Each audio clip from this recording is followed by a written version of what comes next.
দেখছেন বরেন্দ্রভূমি সংবাদ।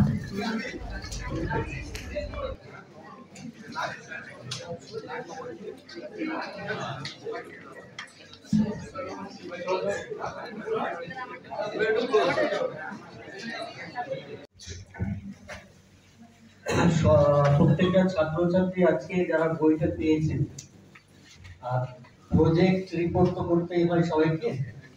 এই বইটাকে সামনে রেখে শুধু এই বইটা বলবো না, হিমাংশু বাবুর আরো অনেক ঐতিহাসিক বইয়ের রেফারেন্স বইটার শেষে দেওয়া আছে। পারলে সেই বইগুলোকেও সংগ্রহ করার চেষ্টা করতে হবে, কারণ আমাদের লোকাল যে heritage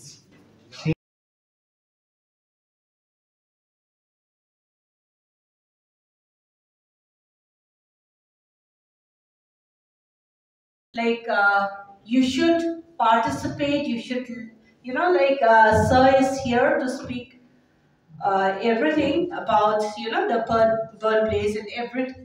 He'll be giving us all the details. Ami shudu eta mone kore ki you have to participate in a way that it should not be, ended within these four walls. We need to spread the information that we will be gathering it today. আর আমি এটাও চাই কি এই seminar শুধু এইখানে যাতে না হয়, we need to spread far and wide. Thank you so much. আজকের যে সেমিনারটি হলো বাংলার গেট কলেজ এবং হরিরামপুর দেওয়ান আব্দুল গনি কলেজের জয়েন্ট অর্গানাইজেশন।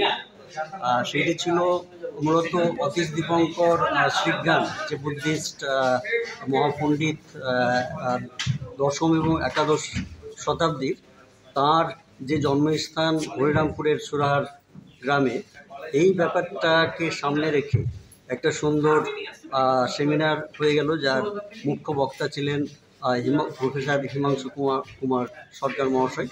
তো আজকে মূলত হরিরামপুরের শুধু অতীশ দীপঙ্করের জীবনী এবং সেই সুরাহার গ্রাম নিয়েই নয়, বরং এখানে প্রফেসর হিমাংশুবাবু অনেকগুলো দিক এখানে তুলে ধরেছেন। তার মধ্যে যে গৌড়, আদি গৌড় থেকে শুরু করে পাল ডাইনাস্টি বা পাল বংশ, তাদের যে মানে উৎস, সেটা যে হরিরামপুর ব্লকেই ছিল, এই সব মিলিয়ে কিন্তু আজকের যে সেমিনারটি, সেটা ভীষণভাবে অনুপ্রাণিত করেছে আমাদের শিক্ষক, অধ্যাপক, গবেষক সহ ছাত্রছাত্রীদের। এই জিনিসটাকে সামনে রেখে আমাদের সেমিনারটা সফল হয়েছে বলে আমি বিশ্বাস করি।